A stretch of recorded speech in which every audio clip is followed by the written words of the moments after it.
नमस्कार, मैं हूं संदीप चौधरी। आज पूरा देश परेशान है, चिंतित है एक्टर सिद्धार्थ शुक्ला की मौत को लेकर। सब सवाल पूछ रहे हैं कि हेल्दी फिट इंसान 40 साल की उम्र, अरे भाई 40 साल की उम्र में हार्ट अटैक कैसे हो गया? और ये सवाल जायज हैं, सब परेशान हैं इसी को लेकर। लेकिन आज सबसे बड़ा सवाल में मैं सिद्धार्थ शुक्ला की मौत पर चर्चा नहीं करने वाला हूं।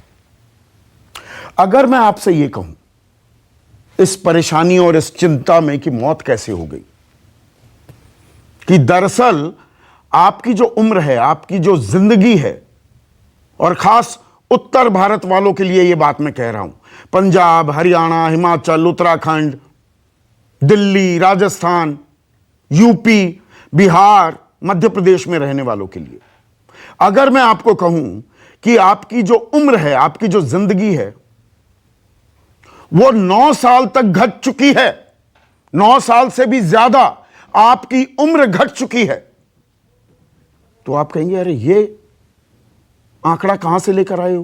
किस तथ्य, किस बिना की आधार पर यह बात आप कह रहे हैं? आपको बता दूं, दिल्ली में आपकी उम्र 9.25 साल तक कम हो चुकी है, यूपी में 9.5 साल, बिहार में 9.25 साल, हरियाणा में 8.5 साल, झारखंड में 7.25 साल। जितना आपको जीना था उसमें ये कटौती, ये घटत ऑलरेडी हो चुकी है। और इसकी वजह जानते हैं क्या है, जिस पर हम चर्चा नहीं करते, या मैं अपने आप में थोड़ा सुधार करूं, चर्चा करते हैं। 20-25 दिन हर साल एक मौसम आता है और चर्चाएं होती हैं प्रदूषण की, एयर क्वालिटी इंडेक्स की, पराली की, और राजनीति होती है। दिल्ली हरियाणा पर ब्लेम डालता है, हरियाणा पंजाब सरकार पर ब्लेम डालता है, हम एक दूसरे पर लानत मलानत करते हैं। 20 दिन रुदाली करने के बाद हम फिर अपनी जिंदगी पर चल पड़ते हैं और प्रदूषण को हम भूल जाते हैं। चलिए, आप भूल गए, मैं भूल जाता हूं। एक वो गाना है ना पुराना, अपनी तो जैसे तैसे, थोड़ी ऐसे या वैसे कट जाएगी, लेकिन हमारे बच्चों का क्या होगा जनाबे आली? यह सिर्फ आपकी मेरी उम्र 9 साल तक घटने की बात नहीं है, कम होने की बात नहीं है। एक आंकड़ा यह भी सामने आया है कि आपके मेरे बच्चों की जो उम्र है उस पर भी असर पड़ेगा, उनकी सेहत पर भी। 3 में से, हर 3 में से एक बच्चा अस्थमा, आसान भाषा का इस्तेमाल करूं, दमे का शिकार हो रहा है। छींक आती है, खांसी आती है, सांस लेने में परेशानी होती है, फेफड़ों में संक्रमण बढ़ता है, और 16-17 साल की उम्र तक आते आते यह गंभीर स्वरूप धारण कर लेता है। तो जिस डेमोग्राफिक डिविडेंड की हम बात करते हैं, और जिस देश के भविष्य ही नहीं, आपका मेरा भविष्य, हम सपने संजोते हैं ना अपने बच्चों के लिए, वो बच्चे लगातार बीमार होते जा रहे हैं। हम विश्व गुरु बनने की बात कर रहे हैं, बहुत अच्छी बात है, हमें विश्व गुरु बनना चाहिए, 5 ट्रिलियन इकोनॉमी बननी चाहिए, लेकिन हम दरअसल जो बन चुके हैं उस पर हम चर्चा नहीं करते। हम दुनिया के सबसे प्रदूषित देश हैं, दुनिया के सबसे प्रदूषित देश। दुनिया में 30 सबसे प्रदूषित जो शहर हैं, उनमें से 22 भारत में हैं। राजधानी दिल्ली, जिस इलाके में मैं बैठा हूं, दुनिया की सबसे प्रदूषित राजधानी है। अरविंद केजरीवाल कोई भी दावे करते रहे, मैंने एयर क्वालिटी इंडेक्स कितना सही कर दिया। Fact of the matter is, Delhi is the most polluted capital in the entire world. और पहले 10 सबसे प्रदूषित जो शहर हैं, चीन यहां पर बाजी मार रहा है हमसे, और बाजी मारे, हमें कोई फर्क नहीं पड़ता, पर फर्क कहां पड़ना चाहिए। शिनजियांग सबसे प्रदूषित शहर, दूसरा नंबर गाजियाबाद, तीसरा बुलंदशहर, चौथा बिसरक जलालपुर, पांचवां नोएडा, छठा ग्रेटर नोएडा, सातवां कानपुर, आठवां लखनऊ, नौवां भिवाड़ी, 10वां दिल्ली। पहले को छोड़ दें तो 2 से 10 सबसे प्रदूषित शहर दुनिया भर में, भारत में, और खास उत्तर भारत में। इस पर हम चर्चा नहीं करेंगे। सिद्धार्थ शुक्ला पर चर्चा होनी चाहिए, जवान मौत कैसे हुई, लेकिन यहां समय से पहले जो मौत की हमारी व्यवस्था ने, हमारे सिस्टम ने तैयारी कर रखी है, उसकी जिम्मेदारी पर चर्चा कब होगी और क्या नहीं होनी चाहिए। थोड़े और आंकड़े आपको बताता हूं। यूनिवर्सिटी ऑफ शिकागो ने, ये 2 स्टडीज हैं, एक स्टडी की है lung care foundation and pulmo care research and education foundation, ये भारत में की गई, एक यूनिवर्सिटी ऑफ शिकागो की रिपोर्ट है। इस रिपोर्ट में क्या बताया जाता है, 48 करोड़ लोग इस देश में, जो ये काउ बेल्ट कहते हैं ना, हिंदी पट्टी, यहां पर रहते हैं। यहां पर लोग 9 साल से ज्यादा अपनी उम्र खोने की राह पर हैं। वजह क्या है, थोड़ा सा टेक्निकल है पर समझने की जरूरत है। पार्टिकुलेट मैटर कॉन्सेंट्रेटर या कॉन्सेंट्रेशन, जो वायु में जो अणु होते हैं जो प्रदूषण फैलाते हैं, ये वर्ल्ड हेल्थ ऑर्गेनाइजेशन, विश्व स्वास्थ्य संगठन, उसने मानक तय किए हैं 10 माइक्रोग्राम प्रति क्यूबिक मीटर होने चाहिए। भारत में कितने हैं, 70.3, 7 गुना, 7 गुना एमिशंस की, इलेक्ट्रिकल व्हीकल्स की, बायोफ्यूल की बड़ी बातें हो रही हैं। मौजूदा हालत पे हमें गौर करना होगा। 2019 में वायु प्रदूषण की वजह से 16,70,000, दोबारा सुनिएगा, 16,70,000 लोगों की मौत हुई। कोरोना में 4 लाख से ऊपर आंकड़ा गया, त्राहिमाम मच गया था और मचना जरूरी था। सवाल पूछे गए, लेकिन यह साइलेंट किलर, हल्के से लोग मरे जा रहे हैं, ना आंकड़े लोगों को पता लगते, ना वो चर्चा होती। और यह ह्यूमन लॉस की बात नहीं है, इसमें आर्थिक नुकसान भी जुड़ा हुआ है, इकोनॉमिक लॉस। घर का करता धरता, उसकी मौत हो जाती है वायु प्रदूषण की चलते, पूरा परिवार बैठ जाता है। और देश की अर्थव्यवस्था में जो योगदान होता है उसमें कमी आती है। 2,60,000 करोड़ से ज्यादा का आर्थिक नुकसान हुआ था साल 2009 में। और कहने को जो हमारा घरेलू वायु प्रदूषण है, घर में जो प्रदूषण होता था, उसमें पिछले 30 साल में 64% की कमी आई है, लेकिन बाहर का जो प्रदूषण है 115% का इजाफा हुआ है, 115% का। और ये आईसीएमआर की रिपोर्ट है, मैं अपने आंकड़े नहीं बता रहा हूं, सरकारी संस्था है। आईसीएमआर ने एक और चौंकाने वाला आंकड़ा दिया है, नवजात बच्चों में, शिशुओं में जो मौत होती है, 60% कारण कहीं ना कहीं वायु प्रदूषण से जुड़े होते हैं। 60%। आंखें भी नहीं खुली, दुनिया को जाना भी नहीं, और मौत हो गई। और जो स्टडी की गई, 2 एनजीओज हैं, lung care foundation, pulmo care research and education foundation. इन्होंने 13 से 14 और 16 से 17 साल की उम्र के बच्चों, 3,157 बच्चों में सर्वे किया। इनमें से 928 दिल्ली के थे, 1040 कोट्टयम और 1189 मैसूरू यानी कि केरल कर्नाटक। और यहां पर आंकड़े साफ बताते हैं कि दिल्ली के बच्चों पर ज्यादा गाज गिर रही है। पर हम चर्चा नहीं करेंगे, हम करेंगे गंभीर चर्चा करेंगे, बहस नहीं करते। आज का सबसे बड़ा सवाल, प्रदूषण के चलते 9 साल तक घट रही है आपकी उम्र और आपको पता भी नहीं। मुझे भी नहीं पता था, चर्चा ही नहीं होती और बच्चे हो रहे हैं दमे के शिकार। कौन जिम्मेदार? अनुच्छेद 21 है, आर्टिकल 21 हमारा संविधान का, राइट टू लाइफ।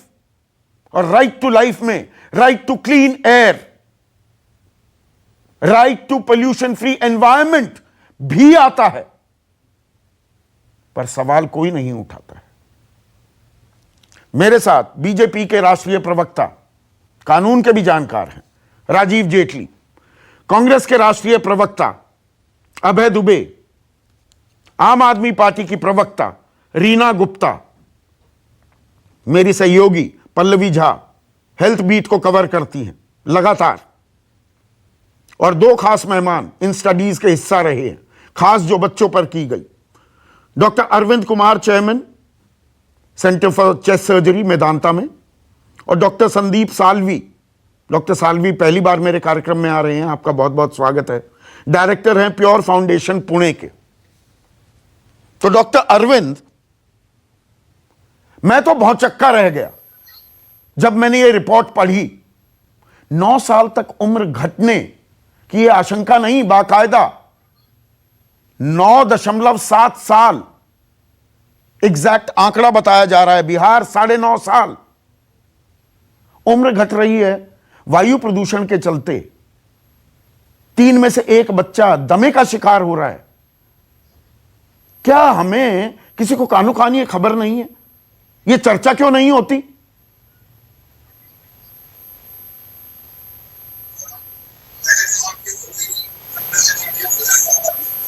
सर, आपने म्यूट कर दिया है अपने आप को, अनम्यूट कीजिएगा।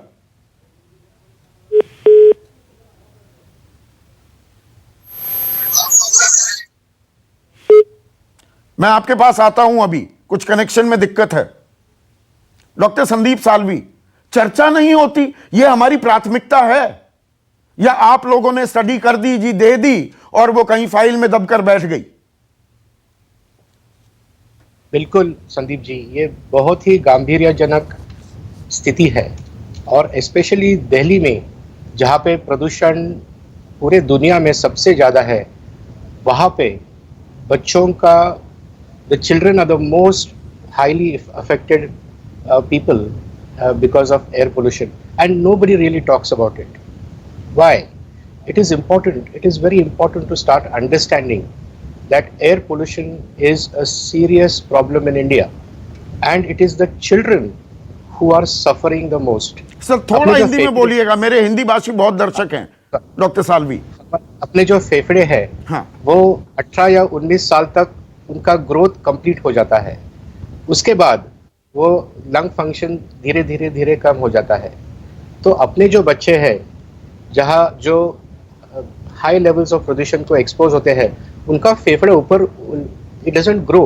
नॉर्मल ग्रोथ यहाँ तक आती है, अपने दिल्ली के बच्चों का ग्रोथ सिर्फ यहाँ तक आता है। इसके कारण इसका इफेक्ट पूरे, उसके बाद पूरा अपनी जो उम्र है वहाँ तक उसका इफेक्ट दिखाई दे जाता है। तो ये बहुत ही गंभीरजनक चीज है, समस्या है ये। तो तभी आपने 13 से 14 साल, 16 से 17 साल के बच्चों में ये अध्ययन किया, ये स्टडी की सर। और जो आप बता रहे हैं, मैं आसान भाषा में दर्शकों को बताऊं कि उसी वक्त आपके फेफड़ों का, आपके लंग्स का विकास हो रहा होता है, कैपेसिटी बिल्डअप हो रही होती है। 18 साल के बाद जो फेफड़े बन गए, जो उनमें ताकत आ गई, पर उसी वक्त ये वायु प्रदूषण उस पर प्रहार करने लगे तो आपके फेफड़े मुकम्मल तरीके से डेवलप ही नहीं कर पाए। यही कह रहे हैं ना आप? बहुत सही, बहुत सही। हमारे फेफड़े, बच्चों के फेफड़े नॉर्मल से काफी छोटे होते हैं हवा के प्रदूषण के कारण। उनका ग्रोथ ठीक तरह से नहीं होता, और उसके अलावा फुफ्फुस के जो बीमारियां हैं जैसे अस्थमा या एलर्जिक डिजीजेस, वो तो बहुत ही ज़्यादा है अपने दिल्ली के बच्चों में। लगभग 50% बच्चों में गए 12 महीनों में खांसी दिखाई दी जाती है। 50% of the children are complaining of cough और शॉर्टनेस ऑफ ब्रेथ। ये बहुत ही, this is a very serious thing. Doctor Arvind, मतलब आवाज आ रही है बच्चों के फेफड़े विकसित नहीं हो रहे। बड़ों की तो बात कर लेंगे, बड़ों की उम्र 9.5 साल तक घट रही है और ये हमारी प्राथमिकता नहीं। आपको मेरी आवाज आ रही है? जी जी डॉक्टर साहब। जी, मैं आपको ये बताऊं कि ये जो 2 स्टडीज कल एक साथ रिलीज हुई हैं, ये प्लान्ड नहीं था, लेकिन ईश्वर ने इनको इतना अच्छी तरह कॉम्प्लीमेंट कर दिया कि दोनों स्टडीज एक ही जिसे कहते हैं कारक के असर को शो कर रही हैं। जो लंग केयर फाउंडेशन और पल्मो केयर फाउंडेशन ने स्टडी की है, इसमें हमने जो बच्चे हैं, एडोलेसेंट बच्चे, उन पर वायु प्रदूषण के असर को शुरू स्टडी किया था। दिल्ली को लिया था एक सैंपल पोल्यूटेड सिटी के रूप में, क्योंकि हमारे यहाँ PM 2.5 का लेवल हाईएस्ट रहता है, और हमने कोट्टयम और मैसूरू के बच्चों को लिया था एज कंट्रोल, क्योंकि वहां पर लेवल्स जो हैं वो यहाँ के मुकाबले कहीं कम होते हैं। और डॉक्टर साल्वी ने आपको एक्सप्लेन कर दिया कि हमने ये जो 14 से 15 और 16 से 17 की उम्र ली, क्यों ली? क्योंकि ये बच्चे एक तो इस समय उनके लंग फंक्शन पीक के करीब है, तो इस उम्र में जो लंग फंक्शन में चेंजेस आएंगे उनको पिक करना आसान होता है। एक दूसरा, इस स्टडी की एक बहुत बड़ी खासियत है कि नंबर्स तो बहुत ज्यादा थे ही थे, लेकिन पहली बार किसी स्टडी में हमने लंग फंक्शन टेस्ट को स्पायरोमेट्री, यानी कि जो पल्मोनरी फंक्शन टेस्ट की मशीन होती है, उससे स्कूल के अंदर जाके चेक किया है, जिससे हमें बिल्कुल एक्यूरेट डेटा मिले। इससे पहले लोग सिम्टम्स के बेसिस पे उसको डायग्नोज करते थे, जिसमें गलती हो सकती थी, लेकिन हमने उनका lung function spirometry latest machine से सेम टेक्नीशियंस ने तीनों शहरों में जाकर के इसको चेक किया। जो डेटा आया है वो बिल्कुल प्योर और करेक्ट है, और उसमें चौंका देने वाली बात यह है कि दिल्ली के अंदर जो सिम्टम्स हैं, रेस्पिरेटरी सिम्टम्स, वो दोनों शहर से दुगने से तिगने ज्यादा हैं। आपको सरप्राइज होगा कि 50% से ऊपर बच्चे लगातार छींक की शिकायत कर रहे थे। 30 से 40% के बीच में बच्चों को खांसी है, उनको आंखें लाल रहती हैं, उनको चेस्ट में, छाती में टाइटनेस की शिकायत होती है, उनको सांस फूलता है, उनको जगह जगह रैश होती है, और बहुत सारे लोगों को जो अस्थमा में वीजिंग होती है उसकी भी। ये सब सिम्टम 30 से 50% बच्चों में। आप बिलीव कर सकते हैं कि हमारे आधे से ज्यादा बच्चे खांस रहे हैं, छींक रहे हैं, और आंखों को हर समय मल रहे हैं पॉल्यूशन की वजह से। और इसे हम सोच लेते हैं, अरे घर में एसी ज्यादा चल गया जी, थोड़ा मौसम बदल गया, कुछ और वजह हो गई। ये घर का नहीं है, ये वायु प्रदूषण का असर है। दूसरी, मैं बहुत अहम मुद्दे पे आता हूं। जब हमने स्पायरोकीमेट्री की तो दिल्ली के अंदर, और ये बहुत चौधरी साहब चौंकाने वाली बात है, मैं चाहता हूं कि हमारे तीनों राजनेता इसको बड़े ध्यान से सुने, 29% बच्चों में हमने स्पायरोमेट्री में अस्थमा के सिम्टम्स पाए। सिम्टम्स मतलब अस्थमा की एविडेंस पाई। और जब इस 29% को हमने बॉय गर्ल में ब्रेक किया तो बॉयज में ये फिगर 37% थी और गर्ल्स में 19% थी। ये दोनों ही नंबर मैसूरू और कोट्टयम के मुकाबले दिल्ली में सिग्निफिकेंटली हायर निकले, यानी कि दिल्ली के बच्चे रेस्पिरेटरी सिम्टम्स से सफर करते हैं और टेस्ट करने पर उनमें अस्थमा की एविडेंस 1/3 बच्चों में है। मैं एक चीज यहाँ 1 सेकंड के लिए रोकूंगा डॉक्टर अरविंद सर, 1 मिनट और दीजिए। इसी का एक बहुत अहम मुद्दा है कि जब हमने इन बच्चों से पूछा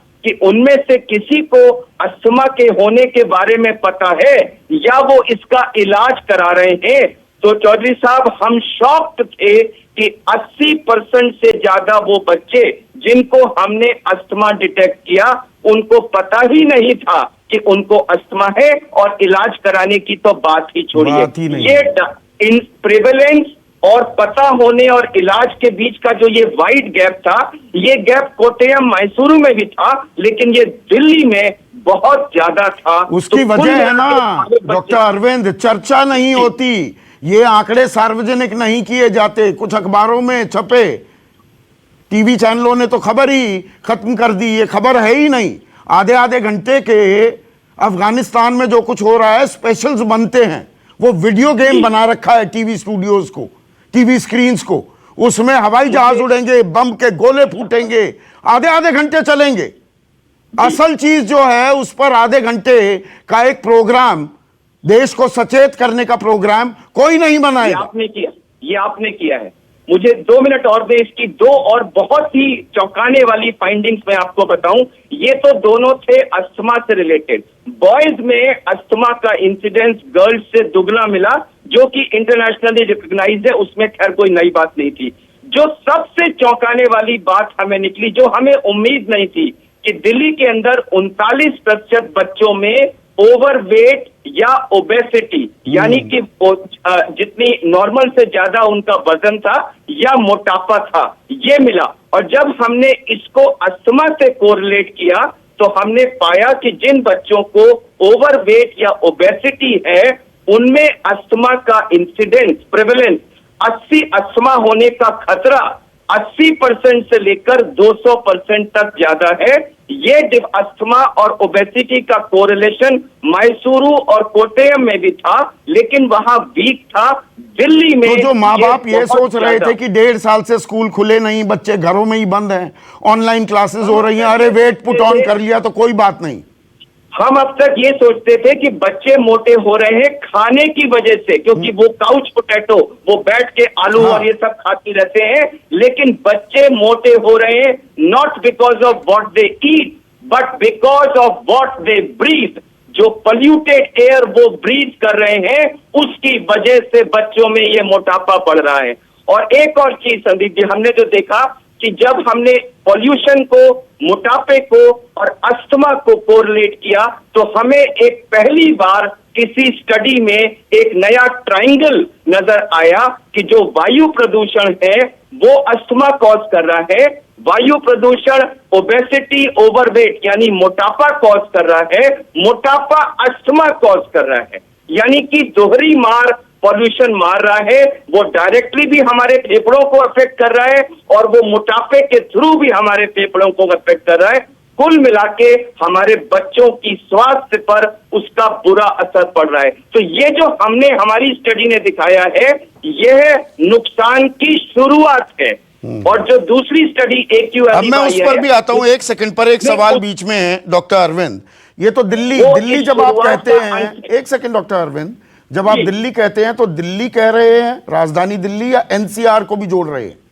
ये स्टडी जिन स्कूल्स में की गई थी, मैं उनके नाम नहीं ले सकता क्योंकि वो कॉन्फिडेंशियल। पर वो दिल्ली NCR है या सिर्फ दिल्ली है? वो दिल्ली के अंदर थे दोनों। नहीं, मैं ये सवाल इसलिए पूछ रहा हूं, दिल्ली तो 10वें नंबर पर है डॉक्टर साहब सबसे प्रदूषित शहरों में।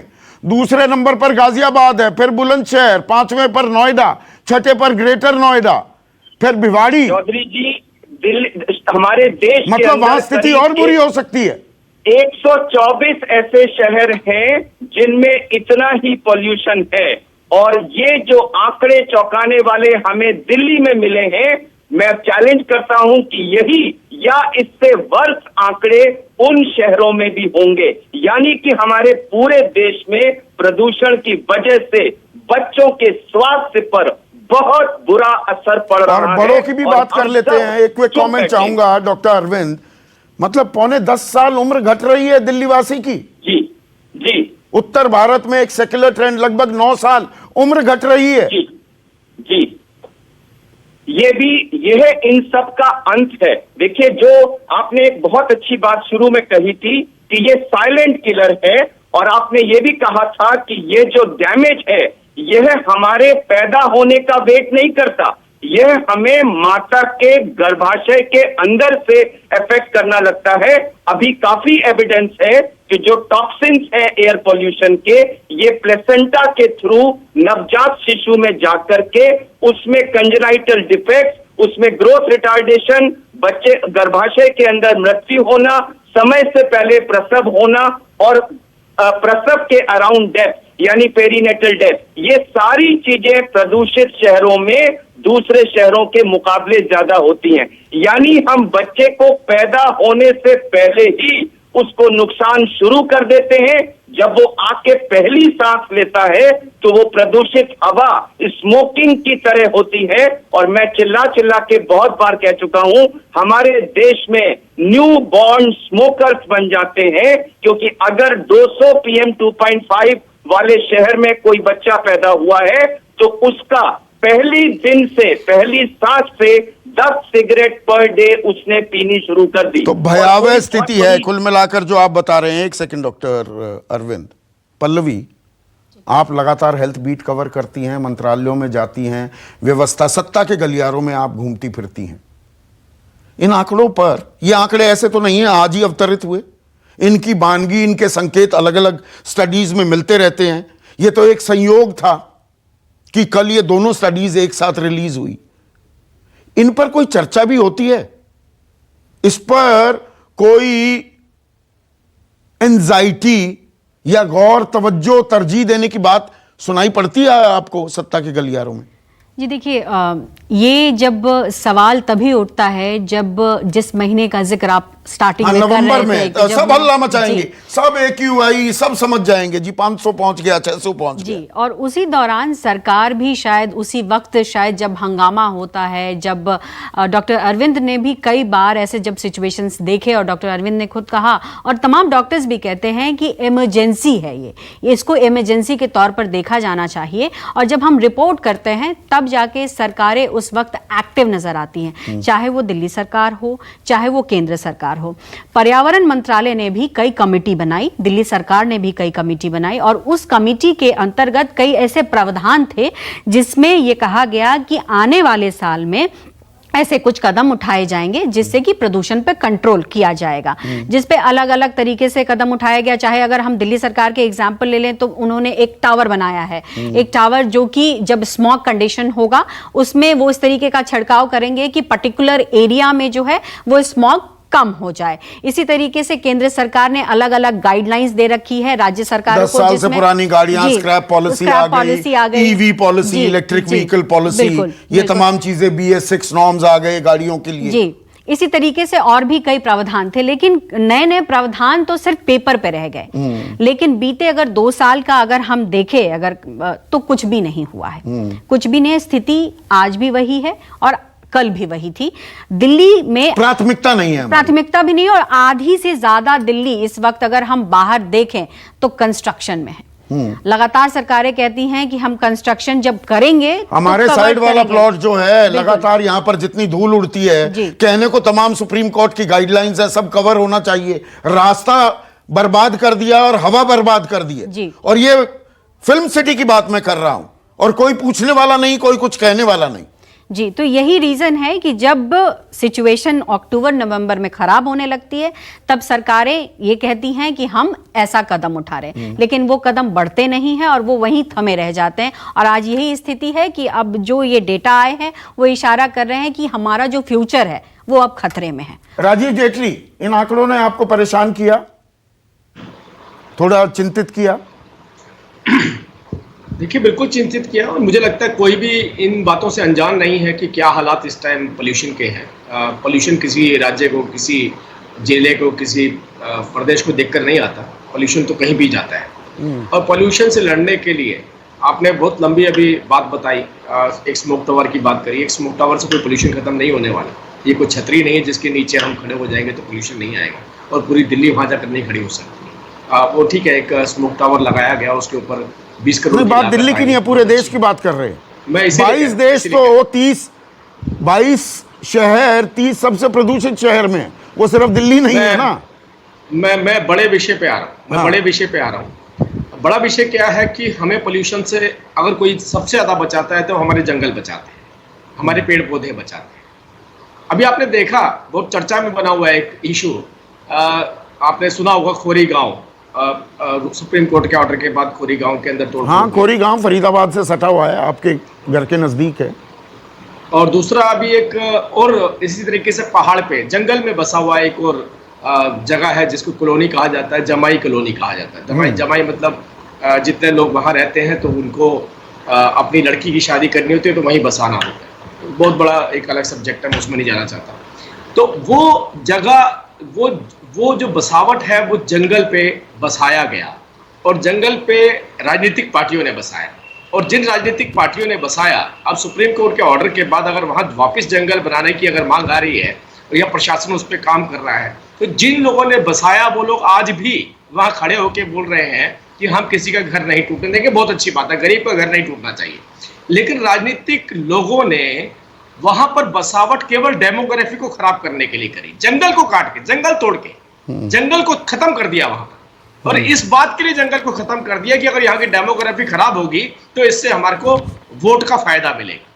और वो राजनीतिक पार्टी कांग्रेस पार्टी और उनके नेताओं की स्टेटमेंट बकायदा टेलीविजन पर और न्यूज अखबारों में आ रही है। अच्छा। मैं केवल यही बात बोलना, मैंने नहीं, ये वैसे जब आप राजनीति ले आए, एक मिनट, नहीं मैं सारा समझ रहा हूं आपका एक्सप्लेनेशन में, जो आप जिस ओर ले जाना चाह रहे हैं। ये फरीदाबाद की बात हो गई, हरियाणा के शहर बता देता हूं, अब स्पेसिफिक हो जाता हूं। Jind, Hisar, Fatehabad, Bandhwari, Gurugram, Yamunanagar, Rohtak, Dharuhera, top 30 polluted cities in the world। ये तो वजह बता रहा हूं चौधरी साहब, मैं तो वजह बता रहा हूं। नहीं, खोरी की तो समझ में आ गई कि वहां पर जंगल काट दिए। जींद में, हिसार में कौन से जंगल कट गए, फतेहाबाद में कौन से कट गए? मैं आपको बता रहा हूं, मैं पोल्यूशन की वजह बता रहा हूं। सब जिलों की, सब जगहों की अलग अलग वजहें, किस जगह पे किन वजहों से पोल्यूशन है वो सब जगह पे अलग अलग सब्जेक्ट है। उसके बीच में आपने सबसे पहले तो कहा राजनीति नहीं होनी चाहिए। अरे भाड़ में गया वोट, भाड़ में गई वोट की राजनीति। अरे आप जिंदा ही नहीं रहेंगे, डॉक्टर साहब को भी। अरे बच्चे दमे का शिकार हो रहे हैं, किसी की जिम्मेदारी होगी राजीव जेटली। जब आप जिंदा ही नहीं रहेंगे तो विधायक बन के क्या करेंगे? आप तो कह रहे हैं कि मुझे जंगल नहीं चाहिए, आप तो कह रहे हैं जंगल काटिए। अगर कोई बीच में आएगा तो हम सड़क पे आपकी लड़ाई लड़ेंगे। अगर कोई राजनीतिक पार्टी कह रही है कि हमें जंगल पसंद नहीं है, हमें वोट पसंद है, तो बताइए किस तरीके की आप एनवायरमेंट से नहीं, मैं इसीलिए तो जींद, हिसार की भी बात कर रहा हूं ना, यमुनानगर की भी बात कर रहा हूं। वहां पर कौन से जंगल कट गए? हमारी कोई नीति है क्या? या ठीक है, ये साइलेंट किलर है, हल्के से लोग मर जाते हैं। 16,70,000 लोग 2019 में वायु प्रदूषण से मर गए, वो आंकड़ा आएगा नहीं? धीरे धीरे कोई मर गया, अरे जी खांसी थी, कुछ और हो गया। चौधरी साहब, अगर आप स्पेसिफिक जाएंगे तो कई ईंटों के भट्टे जिनको बंद किया गया, वो भी सुप्रीम कोर्ट के आदेश के बाद सरकार ने भी कड़े कदम उठाए उनके खिलाफ। कहीं जगह, सब जगह अलग अलग रीजन थे, लेकिन मुद्दा यह कि हम इस बात से पीछे नहीं भाग सकते कि सांसें घुट रही हैं, हमें अच्छी सांस नहीं मिल रही है, और हमें अच्छी सांस नहीं मिलेगी तो इसका सबका नुकसान हमें उठाना पड़ेगा। और उसी के लिए वो साझा, ये देखिए कि फलानी पार्टी ये कर रही है, हमारी पार्टी ने ये किया। एक सेकंड, अबे दुबे, कदम ताल देश करने को तैयार है, या ठीक है जी, ये वायु प्रदूषण चीज ऐसी है कि कोई, भाई जब इस देश में ऑक्सीजन की कमी से मरने वालों का भी आंकड़ा नहीं है, जीरो आंकड़ा है, क्योंकि वो कॉलम ही नहीं था। तो ऐसा कोई कॉलम तो है नहीं जी वायु प्रदूषण से मर गया, वो मरा हुआ पाया जाएगा जी, ये अस्थमैटिक था, इसको हृदय घात हो गया, लंबी बीमारी थी, किडनी फेलियर हो गया। वायु प्रदूषण तो कभी वजह आएगी नहीं, तो ये साइलेंट किलर है। तो पॉलिटिकल सिस्टम भी साइलेंट है इस पर। बिल्कुल संदीप चौधरी जी, आज मैं साधुवाद देता हूं कि आपने जिस मुखरता से जिस संवेदनशील विषय को यहाँ रखा है, पूरा देश आपका ऋणी रहेगा। और इतना गंभीर विषय है। देखिए, जिस लैंडसेट के पब्लिकेशन की आपने बात की, जिसको ICMR ने, department of health and research ने, ministry of health and family welfare ने स्पॉन्सर किया था, जिसका जिक्र आपने किया, उसकी एक दो बारीक जानकारियां और मैं दे देता हूं आपको। उसने ये बताया है कि पूरे विश्व का highest per capita pollution exposure 83.2 microgram cubic metre Hindustan का है। उसके बाद नेपाल का नंबर आता है, जो लोएस्ट है वो मात्र 8 है, जो आपने अभी बताया WHO के नॉर्म्स जो 10 के हैं उसके निकट आता है। अब परिस्थितियां ये है कि क्या सरकारों को इसकी जानकारी नहीं है? नहीं साहब, आप नेशनल हेल्थ प्रोफाइल को उठाकर देखिए, अभी उसमें खुद सरकार हर वर्ष जारी कर रही डेटा जो लेटेस्ट है उसमें बताया कि 4,28,36,771 लोग एक्यूट रेस्पिरेटरी इन्फेक्शन से हर साल ग्रसित हो रहे हैं। इसके संकेत क्या है? इसके संकेत वही है जो अभी डॉक्टर साहब बता रहे थे कि हम इतने गंभीर एयर पोल्यूशन के दौर से गुजर रहे हैं जिसकी हम कल्पना भी नहीं कर सकते। अब आपने जो बताया था बिल्कुल ठीक है, 1.4% जीडीपी का हम इसके आर्थिक नुकसान इसका भुगतते हैं। संदीप चौधरी जी, मैं गंभीरता से इस विषय पर चर्चा करना चाह रहा था, मगर जो जेटली साहब कह रहे हैं ना उस पक्ष पर भी मैं प्रकाश डालना चाहता हूं। हाल ही का उदाहरण तत्काल ले लीजिए, 382 हेक्टेयर का बक्सवा का जंगल मध्य प्रदेश का काटने की अनुमति सरकार ने दे दी, जिसमें 2.5 लाख पेड़ काटे जाएंगे। हमारी सरकार ने यह तय किया था, हमारी जब सरकार थी, कि पर्यावरण की रक्षा के लिए ग्राम सभा की अनुमति अगर नहीं होगी तो हम एनवायरमेंटल क्लियरेंस नहीं देंगे। मोदी सरकार ने आते ही उस नियम को बदल दिया और निजी कंपनियों को जंगल सौंपने के दृष्टिगत यह फैसला ले लिया, जबकि उनकी खुद ही की ट्राइबल मिनिस्ट्री ने इस पर एक के बाद एक ऑब्जेक्शन फाइल किए थे, मगर मोदी सरकार नहीं मानी। तो पर्यावरण से लड़ने का उनका जो मादा है, देखिए हमको समझ में आता है। राजनीति जो है ना, अबे भाई बीच में काट रहा हूं, राजनीति जो है ना, आप लोग आसान रास्ता निकालते हैं। 9 महीने से ज्यादा हो गया किसान आंदोलन को, ठीक है। 4 दिसंबर का मैं वो दृश्य सब दर्शकों को ताजा करना चाहूंगा। वो 4 मांगे थी कि जी तीनों कानून निरस्त करो, एमएसपी को कानूनी जामा पहनाओ, पराली विधेयक को वापस लो जिसमें सजा का प्रावधान था, और बिजली संशोधन विधेयक। तो 4 तारीख को कहा ये 2 चीज तो हमने मान ली। मतलब सिर्फ एक मिनट पूरी बात सुनिए। पराली जलाने से उसमें किसान जिम्मेदार हैं, पूरी गंभीरता से यह बात मैं कह रहा हूं। उनकी परेशानियां अलग हैं। वो कहते हैं हमारे को वो संसाधन दे दो, संसाधन दिए नहीं जाएंगे, किसान पराली जलाएगा, अरे फेफड़े तो हमारे संक्रमित होंगे। आसान रास्ता, पराली जलाने के कानून को वापस ले लेंगे। अभी 27 अगस्त की बात कर रहा हूं, उत्तर प्रदेश सरकार ने 1000 किसानों पर जिन पर पराली जलाने का आरोप था वो मुकदमे वापस ले लिए। इतनी संवेदनशीलता है किसानों को लेकर, तो कानून को रद्द कर दो ना। रद्द वो किया जाएगा जो आसान है और जो समाज का और बेड़ा गर्क कर रहा है।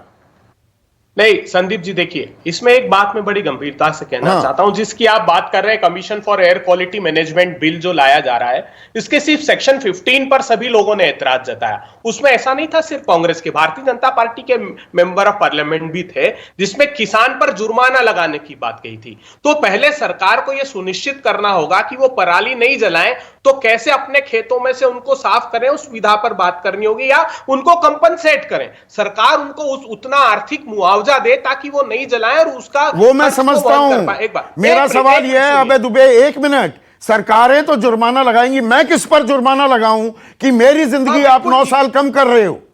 मैं किस पर जुर्माना लगाऊं? This is my right to life, कि मुझे प्रदूषण मुक्त हवा में सांस लेने का मौका मिले। This is my right to life. गलत तो नहीं कह रहा? बिल्कुल है, लेकिन मैं आपको जो हेल्थ इफेक्ट इंस्टीट्यूट ने अभी स्टडी की है, सरकारी संस्थान ने, उसकी बात बता देता हूं।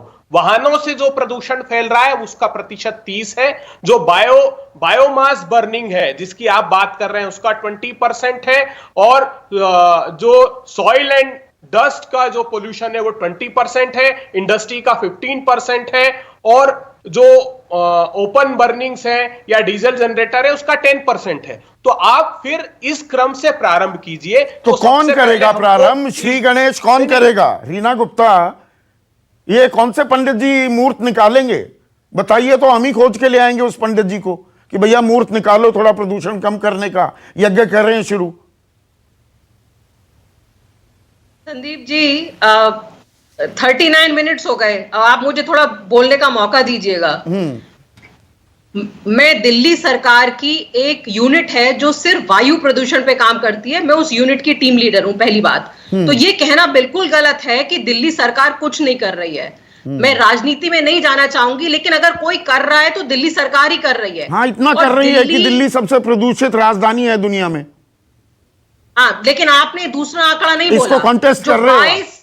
नहीं, सुनिए आप, 22 जो सबसे ज्यादा प्रदूषित शहर हैं, उसमें से 17 उत्तर प्रदेश में हैं। जब तक आप वायु प्रदूषण को एक इलेक्शन का मुद्दा नहीं बनाएंगे, आप और मैं यही डिस्कशन करते रहेंगे, कुछ नहीं होने वाला है। आप देखिए यूपी में वो मुद्दा कब बनेगा? यूपी में क्या चल रहा है, आप बताइए।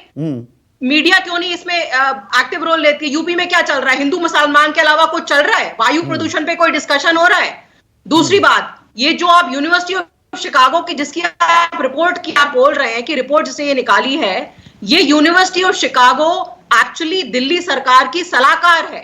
वो हमारे सेक्रेटरीट में बैठ के हमें सलाह दे रहे हैं कि दिल्ली सरकार को क्या करना चाहिए। और मैं सिर्फ 5 बातें आपको गिनाना चाहती हूं जो दिल्ली सरकार ने करी हैं। और पोल्यूशन जो है सिर्फ दिल्ली का मुद्दा नहीं है। Delhi is one of the most studied cities और हम इसका स्वागत करते हैं।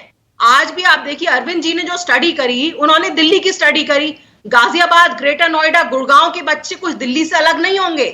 जितने दिल्ली में एयर पोल्यूशन नहीं, एक दूसरे के ब्लेम गेम में क्या जिम्मेदारी से आप अपना पल्ला डाल रही हैं क्या? बिल्कुल भी नहीं कर रही हूं। हाँ। मैं तो कह रही हूं हम स्वागत करते हैं और यही कारण है कि हमने जो इतने स्टेप्स उठाए हैं उसके कारण दिल्ली में एक्चुअली प्रदूषण 25% कम हुआ है। ये मैं नहीं कह रही हूं, ये centre for science and environment की एक रिपोर्ट कह रही है कि दिल्ली में 25% प्रदूषण जो है वो कम हुआ है। दूसरा आंकड़ा आप देखिए संदीप जी, एक कॉन्सेप्ट होता है एयर शेड पर। देखिए, सबको मौका देना चाहिए। रीना बोलिए जी। एक कॉन्सेप्ट होता है एयर शेड। तो दिल्ली का जो एयर शेड है वो दिल्ली के आसपास अगर आप 300 किलोमीटर रेडियस का एक सर्कल बनाएंगे, उसमें जो भी कुछ होएगा उससे दिल्ली के पोल्यूशन पे असर पड़ेगा।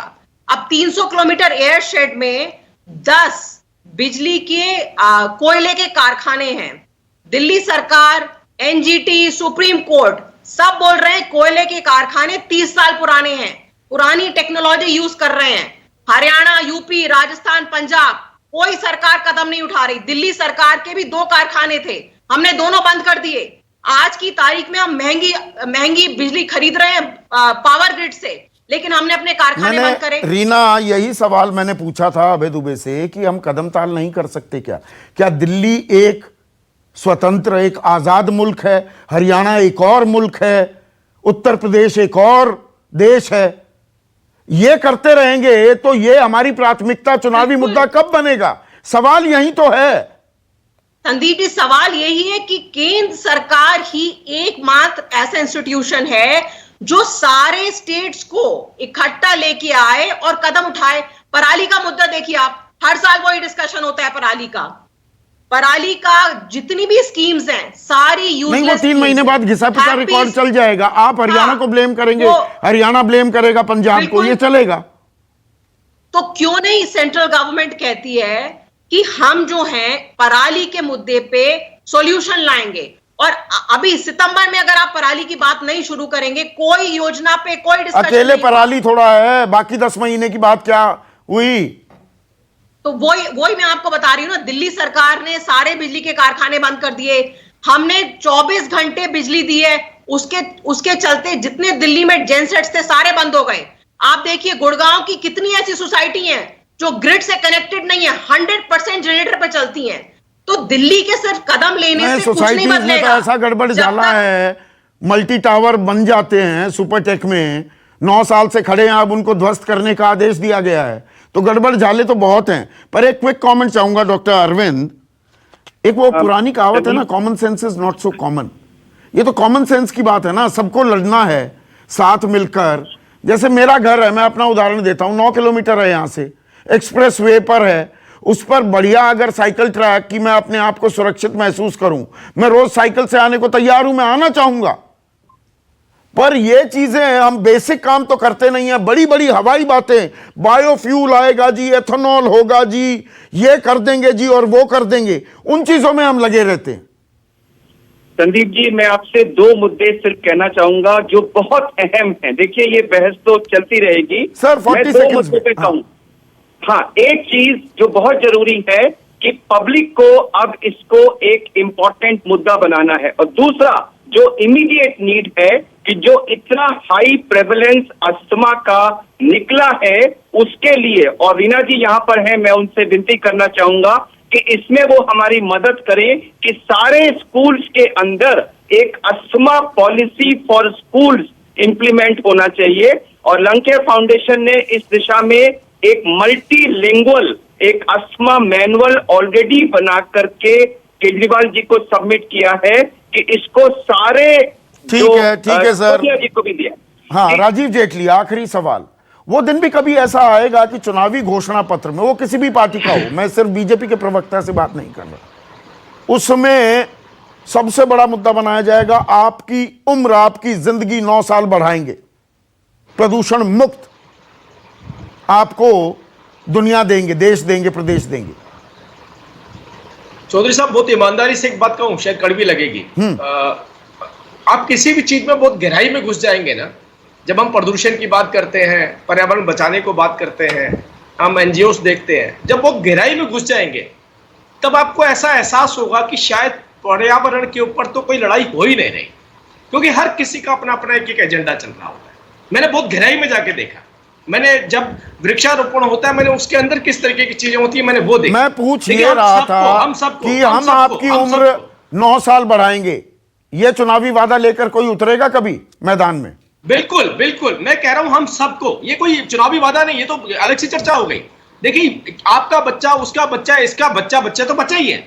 चुनावी वायदे से हम पोल्यूशन खत्म नहीं कर सकते, ये कलेक्टिव रिस्पांसिबिलिटी है, पता लगता है ना कि सरकारों की, राजनीतिक दलों की प्राथमिकता भी है क्या, एक साफ सुथरा एनवायरनमेंट देना, और ये हवाई आइडियलिस्टिक आदर्शवादी बातें नहीं है। साफ सुथरी हवा में रहेंगे, जिएंगे। ये आंकड़ा मैं आपको बता दूं, मेघालय, असम, त्रिपुरा में प्रदूषण क्योंकि कम है, वहां आपकी उम्र, प्रदूषण वहां भी है, वहां आपकी उम्र 3.5 पौने 4 साल ही घटेगी। उत्तर भारत में 9, 9.5, पौने 10 साल घटेगी। तो प्रदूषण साफ सुथरा रखें, ये हमारी तो हर चीज आम आदमी पर डाल दी जाती है, लेकिन व्यवस्था भी इस पर गौर करेगी। चुनावी मुद्दा भी बनेगा क्या, उस सुबह का इंतजार रहेगा। नमस्कार। नमस्कार, मैं हूं मानक गुप्ता। अगर आपको हमारा ये वीडियो पसंद आया हो तो इसे लाइक और शेयर जरूर करें, और हां, हमें सब्सक्राइब और फॉलो करना ना भूलें, ताकि आप देश और दुनिया की कोई खबर मिस ना करें। तो जुड़े रहिए हमारे साथ और देखते रहिए News 24।